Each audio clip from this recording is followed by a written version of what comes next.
very special day. This is the notebook that I've been using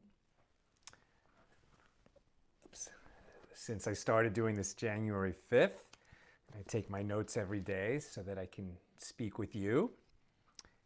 And yesterday I filled it. So Brachos 2, the first page of the Talmud, to Shabbos 73.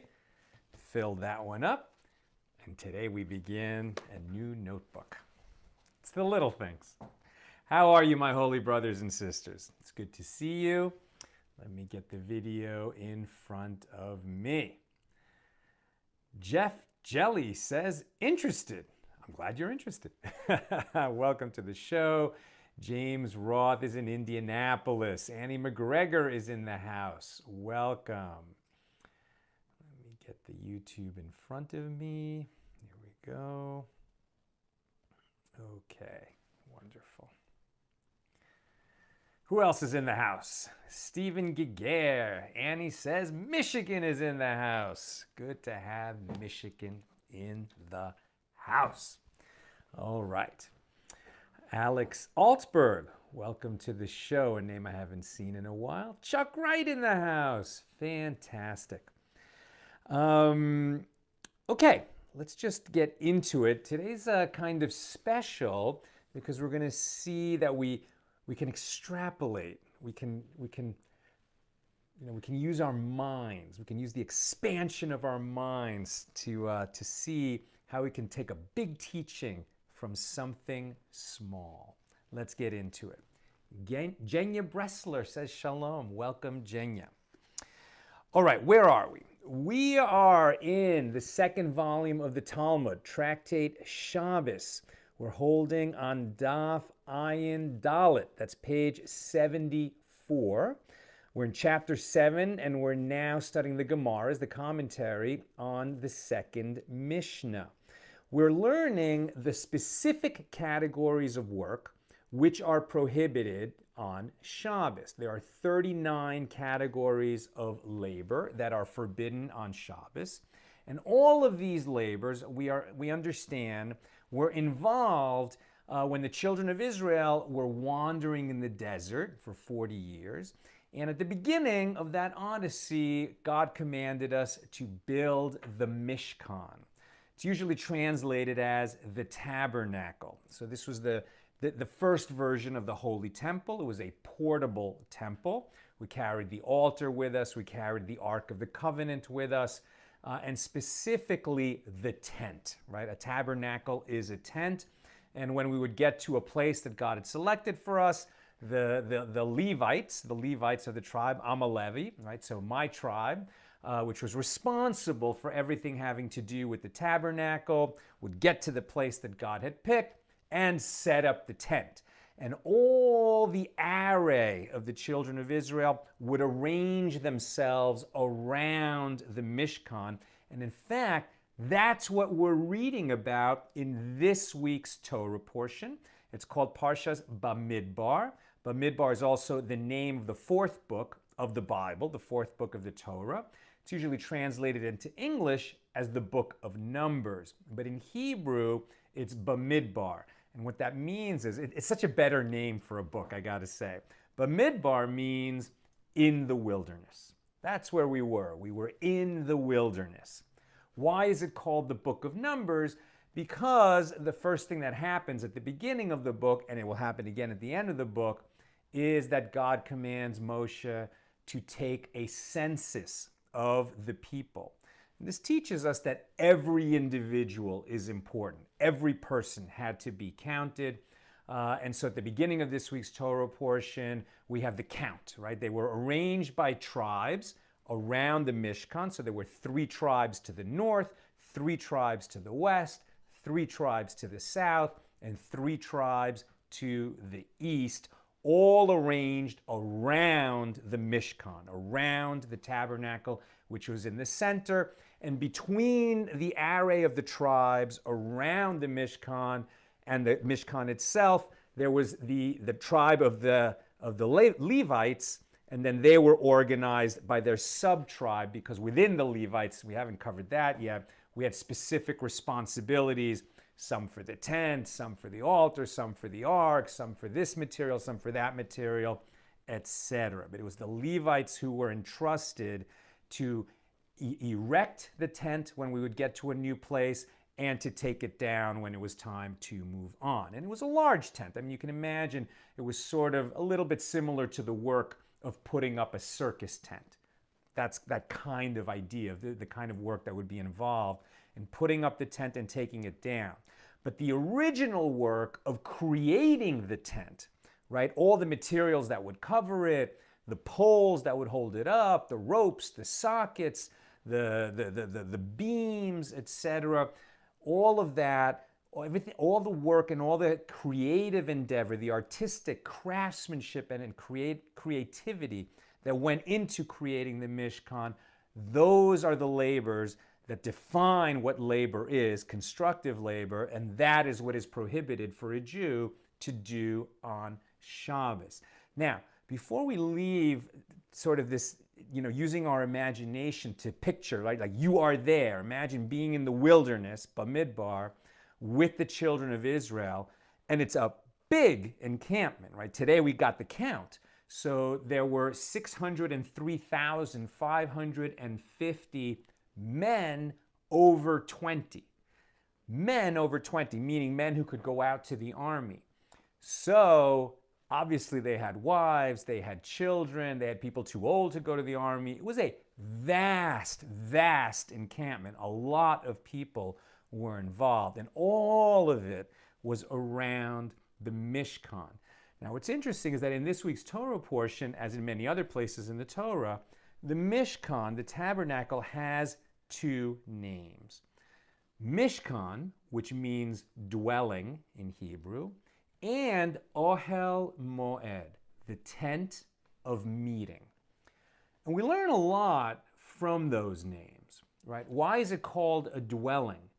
Normally, when we think of the word dwelling, we're thinking about something permanent, right? We're thinking about building a house. We're thinking about a condo, right? We're thinking about, it could be a mansion, it could be a shack, but it's something permanent, and to attach that word to something that is inherently portable, inherently impermanent, is interesting. What do we mean by dwelling? And of course we mean it's not a dwelling for the people. The people don't dwell in it. It is a dwelling for God's presence. God says to the children of Israel in the desert, I will go among you. God is everywhere, right? The universe, the entire known universe, however you measure it, billions of light years across, etc., all of that is tiny. It's all contained within God. God is infinite. The universe is finite. So the universe is inside God. What would it mean that God's presence is dwelling in the Mishkan?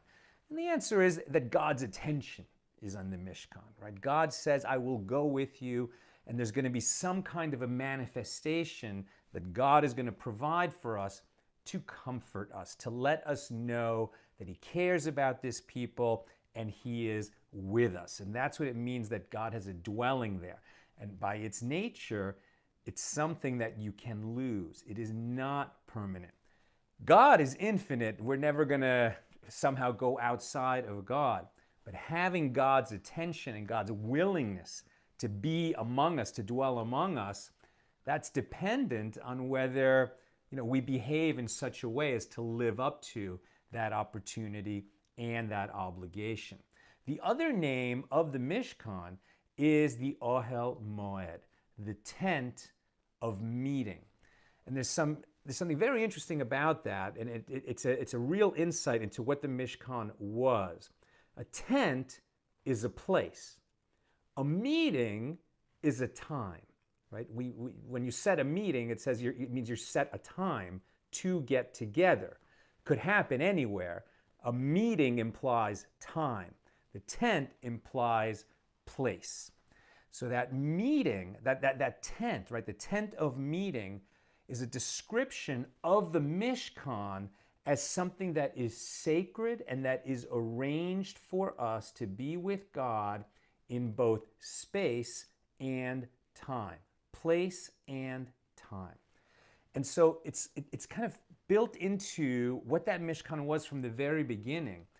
If God has a covenant with the Jewish people that is eternal, is it going to be expressed in a tent, right? Is a tent permanent? I mean, how long can a tent last?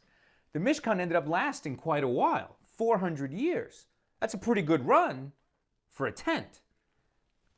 But even this holy tent, after 400 years, it ended, right? Its time ended.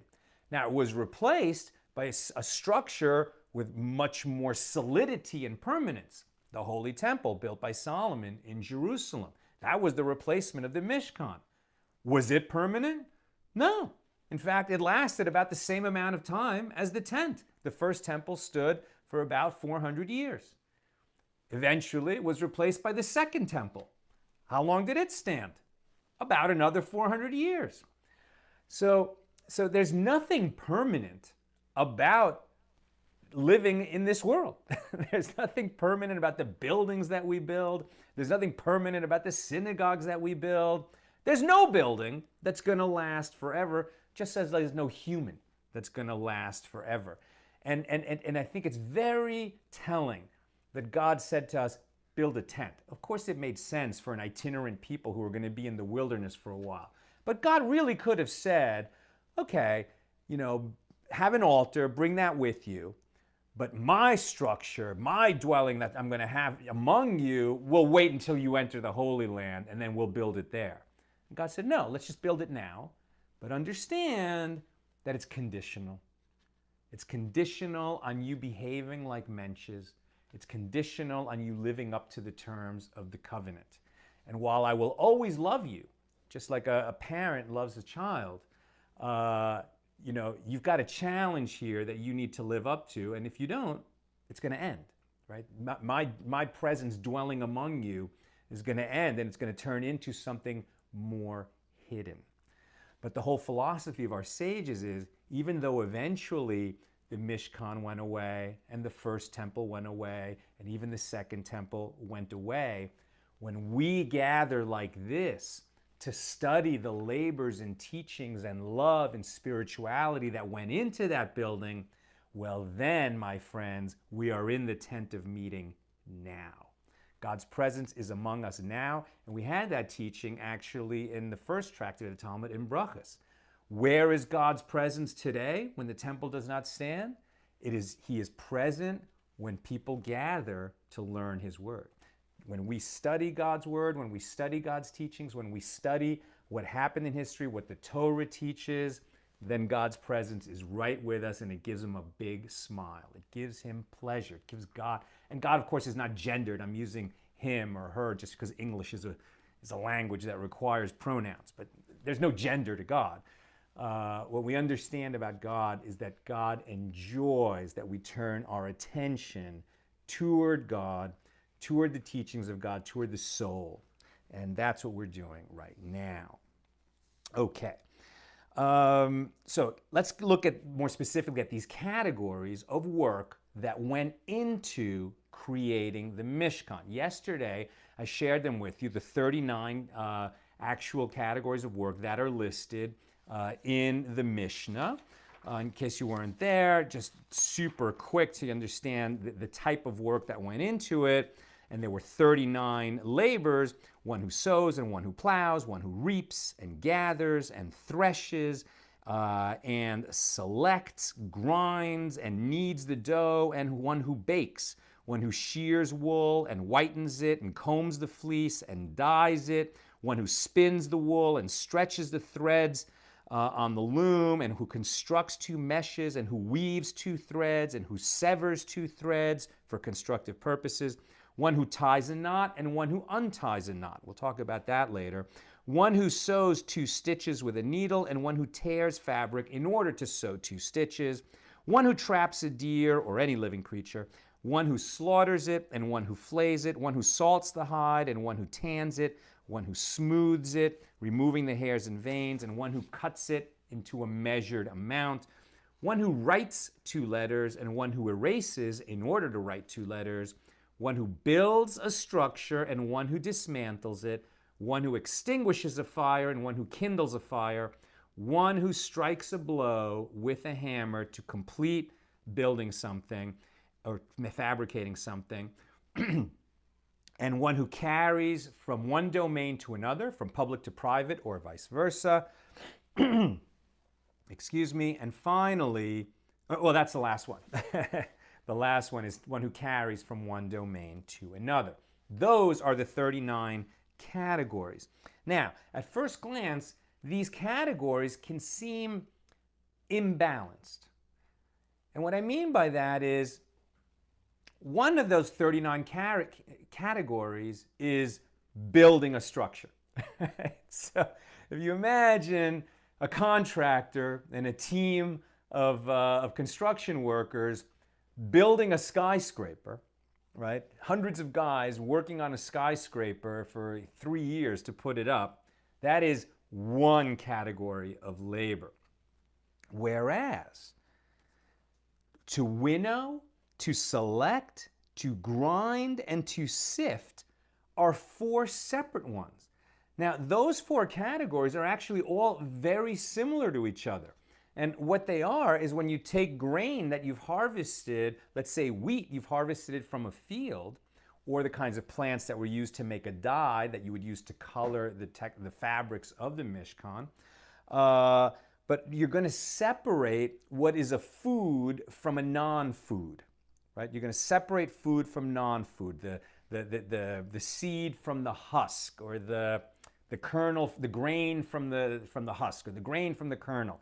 You know, the parts that you can eat, you're going to separate from the parts that you cannot eat. And the 4 categories, winnowing, where you do it with the wind, or selecting, where you do it by hand or with a sieve, grinding sounds different, but it can have that same effect of using some kind of a grinder that will remove the parts you cannot eat. And sifting, of course, again, with a sieve, where you're going to pass things through some kind of a mesh, and so the parts that are fine and edible will fall through, and the parts that you can't eat will be separated out. I mean, do we really need to list those 4 as their own categories when all of construction is its own category?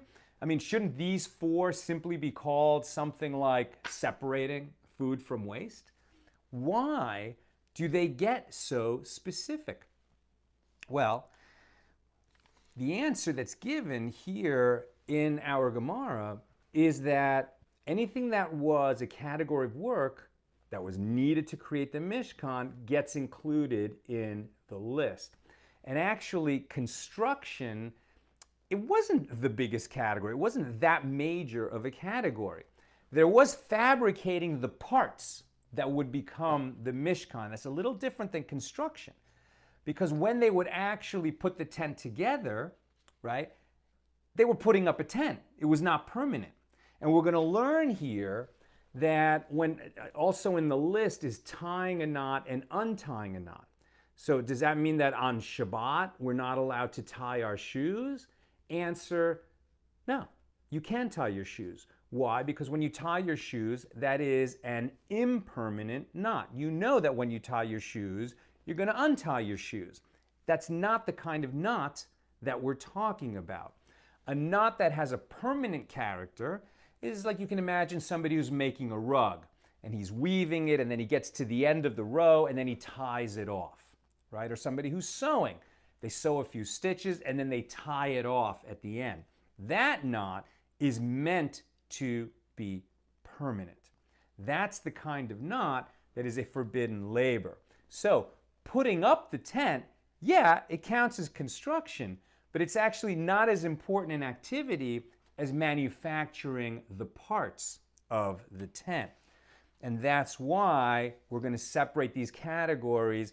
And what's interesting also is we're going to give them all equal importance, right? So if you can imagine, what's an example of this? I mean, you can imagine you go to a gala, right? Imagine you go to a gala dinner and they bring in a very high-priced and very, very entertaining speaker, maybe a famous comedian, right? So the comedian gives a speech and urges people to donate to the cause, And then after he finishes, everybody wants to shake his hand and tell him how important it is that he came and how wonderful he spoke. And it's just great, you know, and gets so much slap on the back, pat on the back.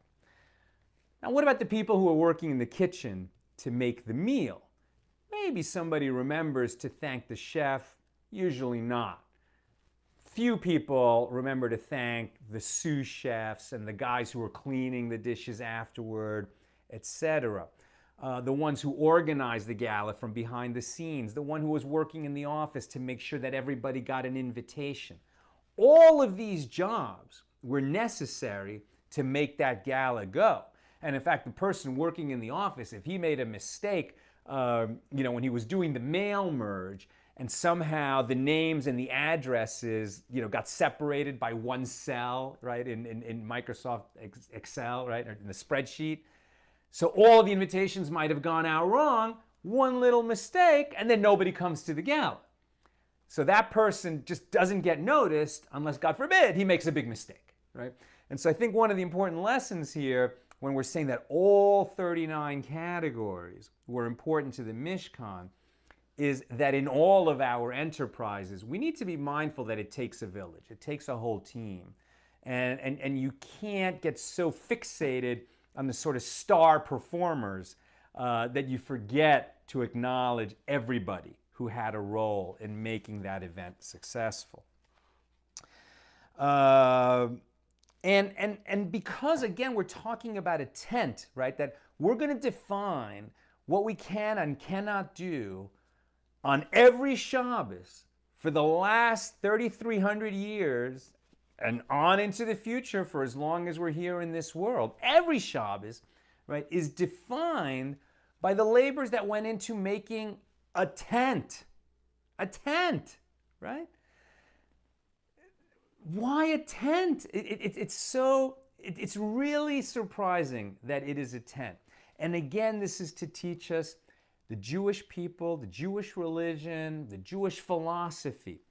It's not consistent with an edifice complex, right? What's an edifice complex? It's a fixation on monuments, a fixation on grand buildings. Now, I love architecture. I mean, I really enjoy visiting a magnificent building and admiring how it was put together and the thought that went into it. And I love walking its halls in a great museum of the world and sort of getting into the mind of the designer. And all those things are great. But we're really not about the edifice, right? We're not about the building. We're here, every person is going to be here for a while and we're going to go. And it's not our goal to build a pyramid, right? That's going to be a tomb for our bodies.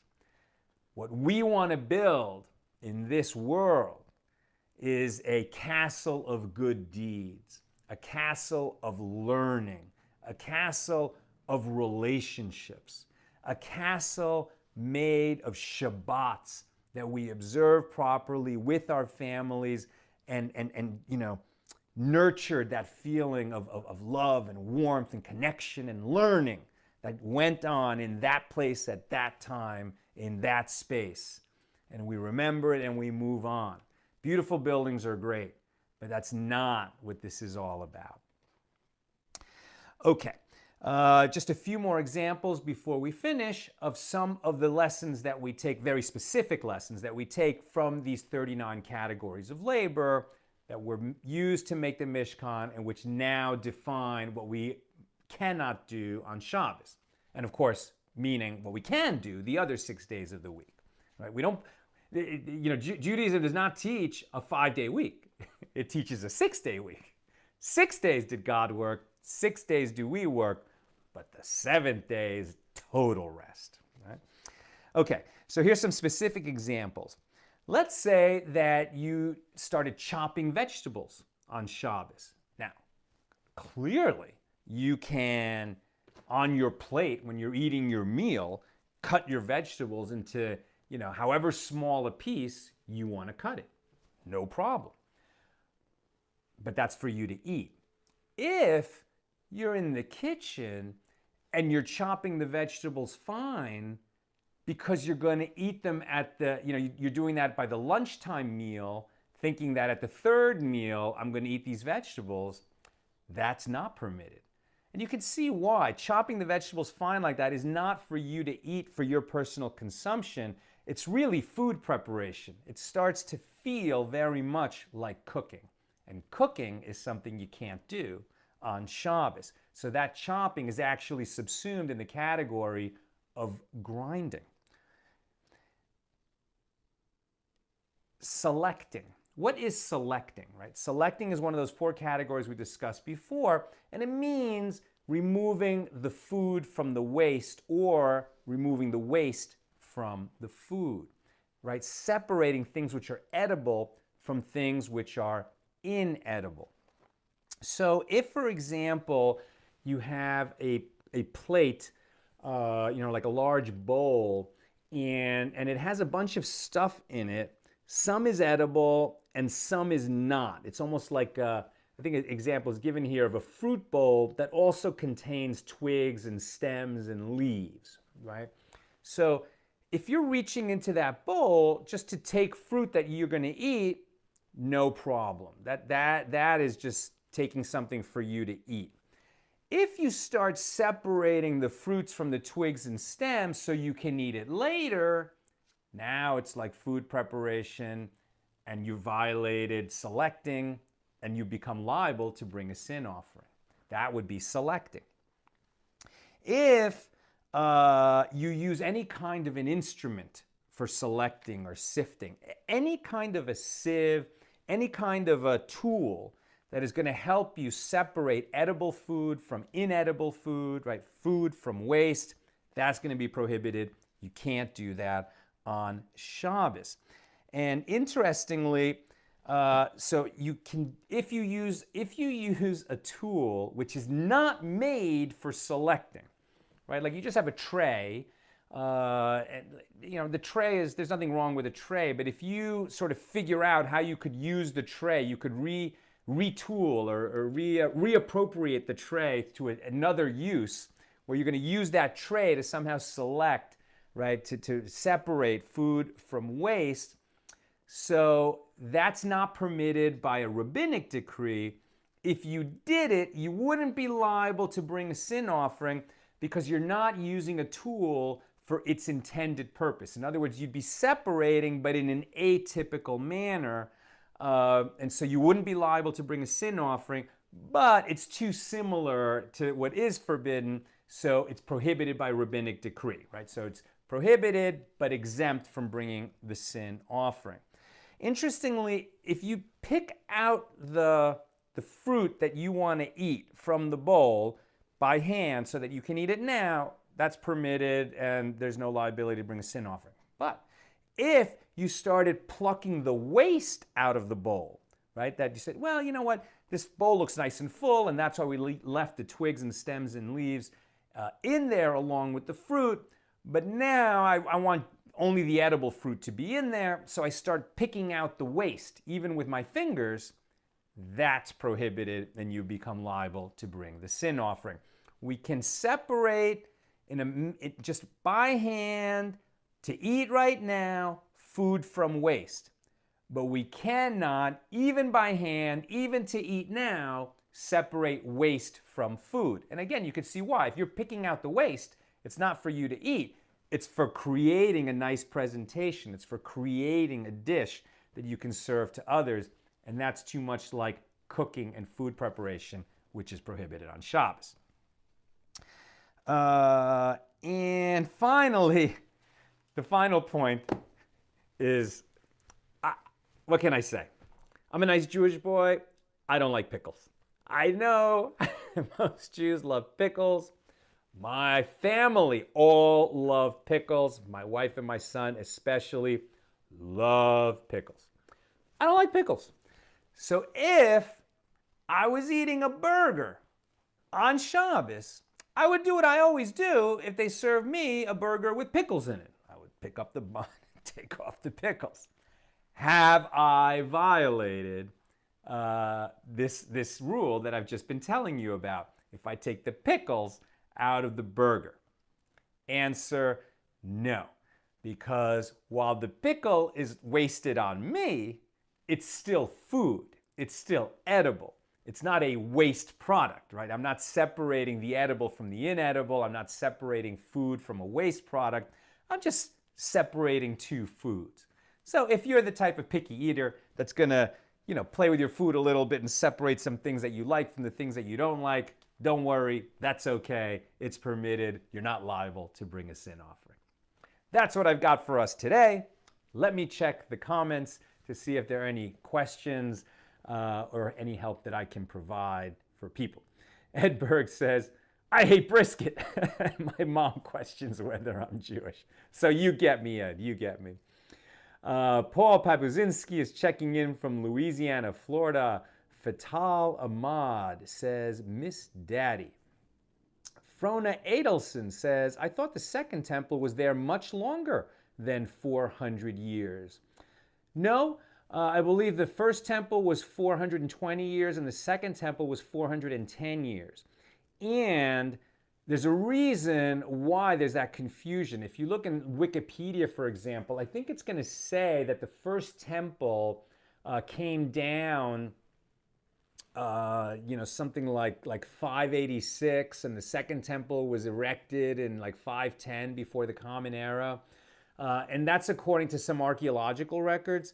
But if you look at, I'll put in the comments later, but if you Google Chabad, I don't know what you say, dates of first and second temple, you'll see an analysis that was done.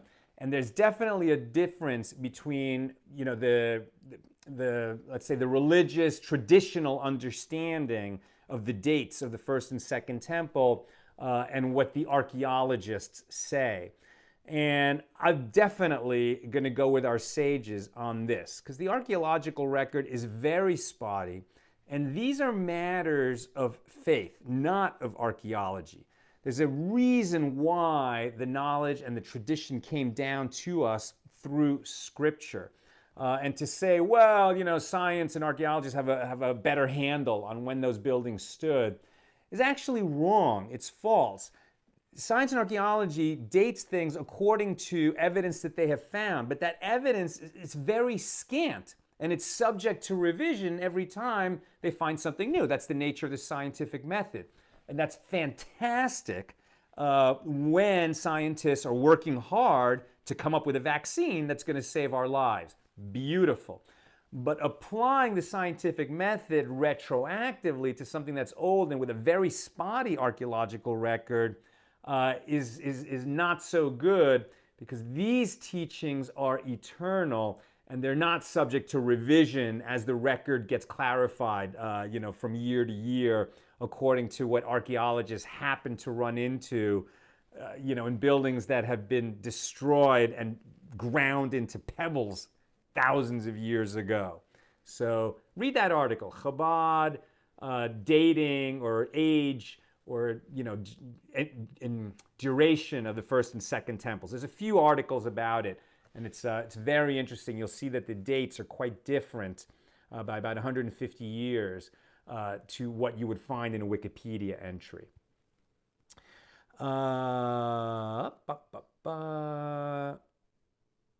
Lucy Rom Johnson said, how do people today know what tribe they are? Like you said, you're a Levi. It's such a long time. Do they know their lineage that far back? And the answer is most Jews do not know. There's really only three categories that people know about, which is, are you a Cohen? Which means you're descended from Aaron and his sons, right? The priestly class, because it's only Aaron and his sons and their descendants who are Cohens. Are you a Levi or a Levite? Because that is the tribe that did not receive a portion of land when we entered the Holy Land, but instead was entrusted with a job to do, tending to the Mishkan, tending to the priests. We were sort of like the upper class servants of the priests is who the Levites were. And then everybody else is called an Israelite, just a child of Israel. Now, we're called Jews because when the kingdom split, it was split into Israel, which was the other 10 tribes, and Judah, which was the family, the tribe of King David, the descendants of Judah. And it was Judah or Judea that actually survived much longer. Of course, there were Israelites, descendants of other tribes within Judea, but that's why we're called Jews. So, and how do you know that you're a Levite or a Cohen? Because your father told you. It's just been passed down father to son for all this time. That is a patrilineal descent. How do you know if you're a Jew? Because your mother was Jewish or because you converted to Judaism. How do you know that you're a Cohen or a Levite or an Israelite? Because your father told you. And that's just the way the tradition works. Okay. The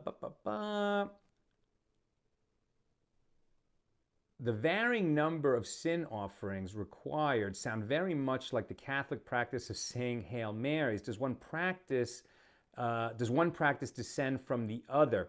Well, I think you're talking about the forbidden labors that we listed here today. In terms of the actual offerings, that's a little different, right? A sin offering is a type of offering that's brought for violating a rule unwittingly that if you did it intentionally would result in a much stiffer penalty, as it were. And that's distinguished from the guilt offering, the peace offering, the festival offering, and the Passover offering, which is a specific offering for Passover. So those are the types of offerings. What you're talking about is when you become liable to bring an offering. I don't know if sort of...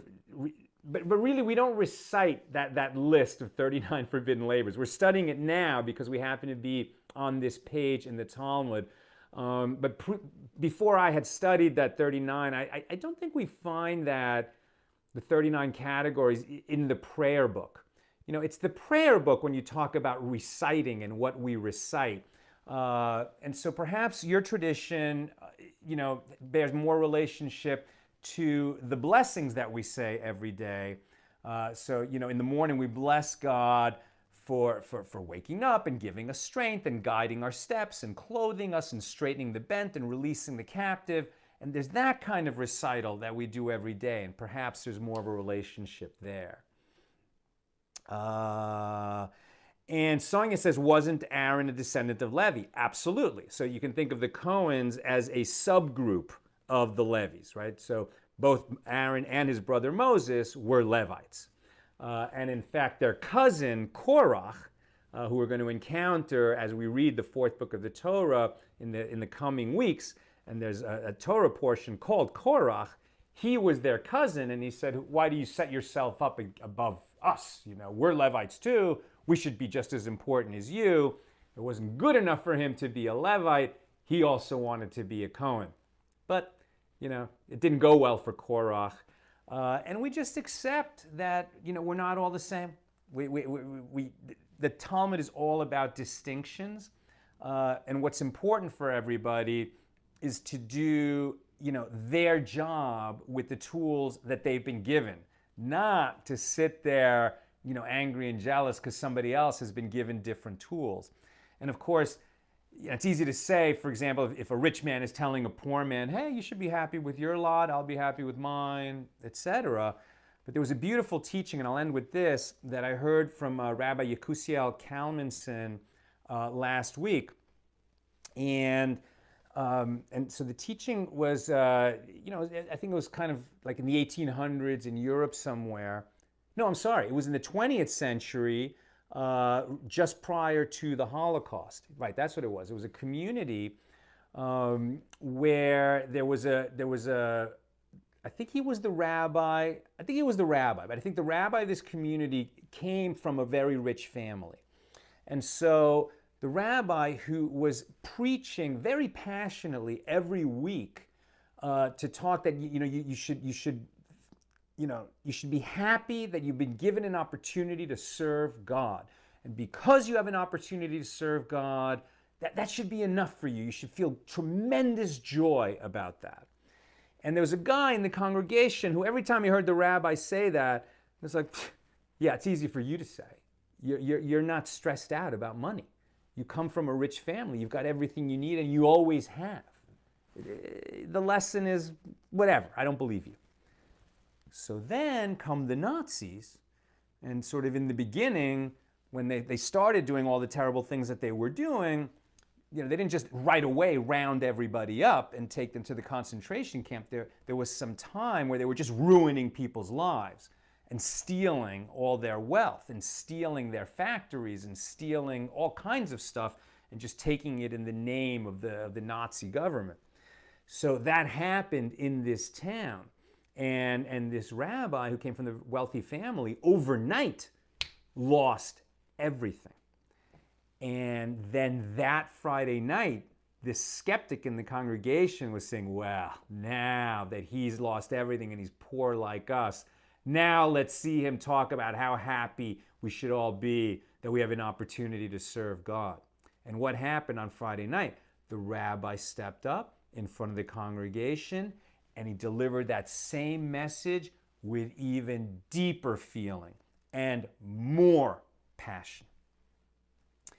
After the service was over, the skeptic walked up to the rabbi and he said, I owe you an apology. I never believed what you were saying. I thought it was just a rich man telling everybody we should all be happy with what we got, and that's easy for you to say. But now that I see that you lost everything and you still have the same message, now I see that you're sincere and I believe you, and I'm sorry that I didn't believe you before. How can you be so strong, Rabbi?